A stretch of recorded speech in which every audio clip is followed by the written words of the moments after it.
And the man behind the wheel, his nickname is the Iceman, Mr. Simon Troy. Wow, Yep. This guy can pedal one of these machines. Yeah, we were actually discussing yesterday, mate, that Simon not only does the AFGP, but he also likes to do a bit of cold cup work, and he bangs on that S3000 power head and the methanol, about 400 horsepower. And at the Adelaide Speedboat Club, the last race that I saw Simon run at, he smoked 2 engines. He was on suicide watch, the poor bugger, and but just everything's on the limit with him, isn't it? It is. It has to be. Him and Reece Coles, good friends, and fierce competitors on the water as we watch him into turn number 1. He'll go out and throw down a lap straight away. That's how he works with him. Boat number 87, the black machine with the checkers down the side. The Lucas Oils emblazoned proudly down the side. I heard you talking to the team with Lucas Oils before. Nick Coles, the New Zealand superstar, and his team, as I said, came over for the first couple of rounds of this series, got it handed to him on a plate, and now he's a race winner and right at the front end of this field. Yeah, it's incredible, isn't it? Just watching one of my old mates, Darren Hitchcock, going through another new competitor to the series, Murph. Didn't he learn a lot at last round? First time in last time, the Hitch, and he just went from strength to strength to strength. Of course, Hitch talking about the boat in the back chute right now, trying to pick it up on screen. But I tell you what, Simon Troy's already looking dangerous in that back chute, the Mainline Dynos machine. And Bisso just heard that unmistakable howly growl of Mercury Racing. Yeah, the QC4V 4.6 litre V8 Apex on the back of the Caleb Frost Racing entry. And fantastic to have Caleb out there. Caleb sporadically has raced, I'd say, over his career. He hasn't probably strung a full season together. Oh, Simon Troy's just done it here. He's just nipped the power head. So Mainline Dynolog. Yeah, canopy's popped. He's just lost the power head on the way down that front chute there, Bisso. So, wow, that's not good signs in early qualifying. He got a lap in, but that's going to absolutely peck him down the order. As they obviously the boats get lighter as they burn fuel. So your fastest lap, you want to get a banker in, which he has done, but your fastest lap is often your last lap. But that was definitely an engine letting go here in the front straight. So what does that mean now for him, mate? He's not going to be able to do a qualifying lap, so that'll put him to the outside of the field. He's going to go right down the back. So obviously the qualifying, the way that the structure works is in the, what have they got? 10 minutes. So first 5 minutes untimed, back 5 minutes is timed. So that's when your laps go down. I'll have to check with the tower, but that would be traditionally what it is. But coming back to Mercury Racing, Caleb Frost, the white machine, boat number 97, Wes Frost Marine blazing down the side. This is a development engine for this series. The 250 Apex, you talked about it before. It's quite unique, a 4-stroke up against all these 2-strokes and direct injection Optimax technology. But that boat in development, just getting quicker and quicker every time I see it on the water. Murph, I was talking about the engines yesterday, and obviously there's basically the 2 engines in the series with the addition of this now the 4-stroke. But correct. Basically, we have a 2.5 litre Optimax. Yep. And then it's a 2.4 litre, a 2.5 litre carburetted FF block. Yep. And they're the 2 engines that are your option now. Now we've got this 4-stroke introduced as well. I was saying, tunnel boat racing and Formula 1 boat racing around the world cannot continue to run 2-stroke technology. So this has to happen. It does. And the boat looks really good down the back straight. Marit Stromroy in Europe has been running in the World Championship one of these engines as well and doing a lot of development. And I know that Caleb and his team talked to her team, and Craig Beetle-Bailey is a crew chief for Marit Stromroy over in her European campaigns. But, tipping that boat in pretty hard. He's working hard. And one of the things you notice about this is the power, the acceleration X the corner. That's where you see it. The top speed, because of rev limiters and bits and pieces, is not too dissimilar. But the actual grunt, the lift of the boat, watch it now, just bang. It's just got big horsepower as it runs through. Now, I haven't talked about him yet, but I want to try and pick up the boat exiting turn number 1, the black canopy with the white down the side, running the orange number board. So boat number 85. This is the crew of Copper Coast Marine. So Austin McDonald, he's come from Wallaroo in South Australia. A very, very talented sprint car racer. So ran the 510 cubic inch or whatever it is in sprint cars. Gave it sprint cars away about 2.5, 3 years ago. Went and bought this boat, right? Brand new. It's presented beautifully and said, I'm going to go powerboat racing. And it's the same thing. He came to this series, best in the country, and said, teach me what you guys know. And this guy has just come on beautifully, Austin McDonald. So big shout to his sponsors, Copper Coast Marine and the guys at Wallaroo, but a really quiet, reserved kind of bloke. This black boat in front of us now, the black top. Just look at it glinting in the sun, the Mulgard. It's beautiful. And running the Mercury Optimax. So he's going to be one to watch this weekend. He's really come a long way in his development. I'll be interested to keep an eye on Austin, mate, because sprint cars and powerboats very different, but have similarities as well. You know, it's. I reckon the boats are safer. Yeah, definitely. But where you see it in him, under pressure, because he's raced at such close quarters, doesn't bat an eyelid. Doesn't bother him at all. Doesn't bother him at all. It's like if you're not rubbing wheels, you're not trying hard enough. So that's a credit to him.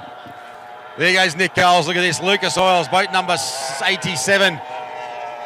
Looking very, very strong is Mr. Lucas Oils into turn at number 1. I can't. The work that this team has done to get themselves up to the level, as I said, they were down by laps in their early takeout. It's the same boat. They've made some changes. They're working on engines. They're working on propellers. And to a credit to a lot of the Aussie teams, they're getting a lot of support here. The boat stays here when they go back to New Zealand. And it puts them under massive pressure. Like the team flies in 2 days before an event and has to start building engines and they've just got this tiny window to get the boat on the water. They've done it beautifully. I was going to ask you about that. Now, is this a boat that they ran in New Zealand? Yes, it was. So, and has won a lot of gear in New Zealand. Nick, very, very successful. Obviously, the Lucas Oil team, along with a couple of others over there, and it pretty much won everything there was to win. So took the step and said, we're going to containerise the boat. We're going to ship it over here. Got great support from guys like Reece Coles and a lot of the Simon Troy and a lot of that crew. Now the Kiwis are over here. Everyone's really supportive right until you start winning stuff, Dave. And now they're winning stuff. They're not such good blokes anymore. I've had that happen to me, actually. There goes Darren Hitchcock, boat number 102. And the Hitch doing a beautiful job with this thing. So just getting gains. Now, I can't see out on the water Trim King Racing, so I'm not sure if we've got 3 groups. I think we've only got 2. Paul see him yesterday either, mate. Right. So that's a bit of a heartbreak for. They're an excitement machine, those guys, and the boat is absolutely beautiful. So no Trim King.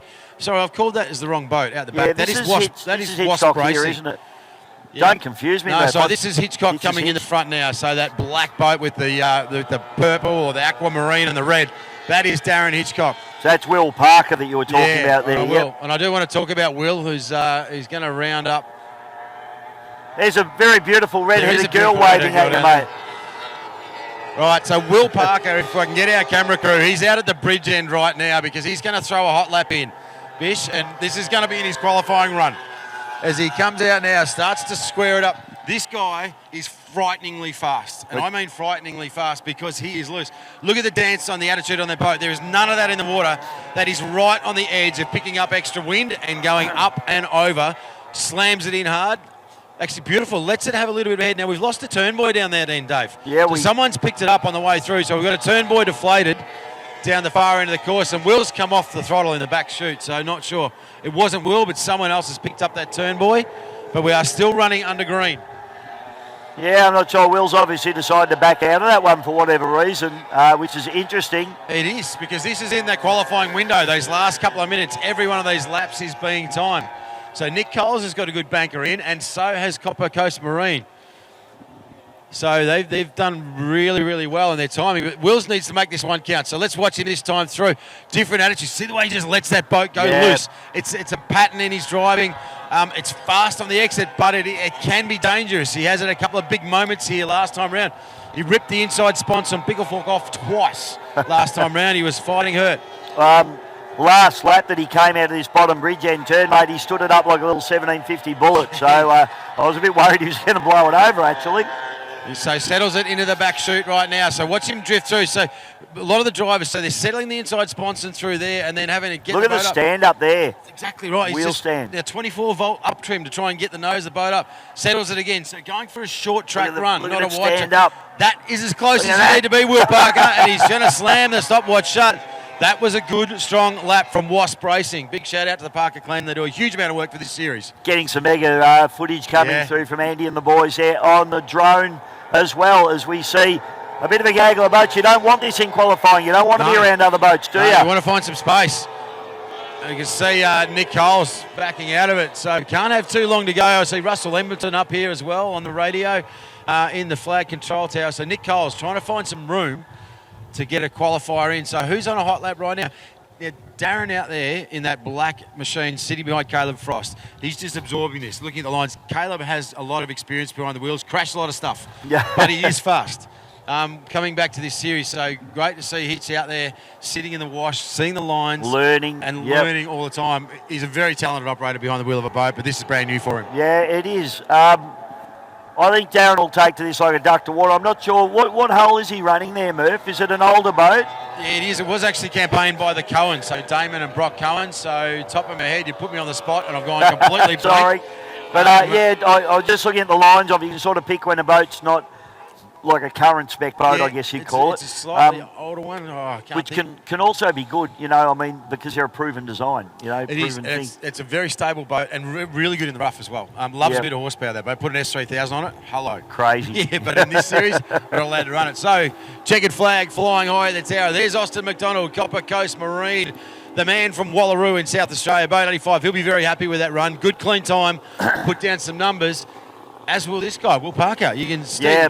Still got the grey sponsor tip on the left-hand side because he trolleyed up about 82 of them here last time. I think he ripped one off yesterday, actually, Murph. Yeah. I'm pretty sure it was Will. One of them did, and it was purely in the corner. He just tipped it in that out and just ripped the... Exactly right. He's hyper-aggressive, Dave, and that boat, as I said, it's... it nearly went wrong for Will here last night. It was in this top corner on the other side of the lake. He slammed it in that hard, but just about picked the boat up and turned it. Rotate around.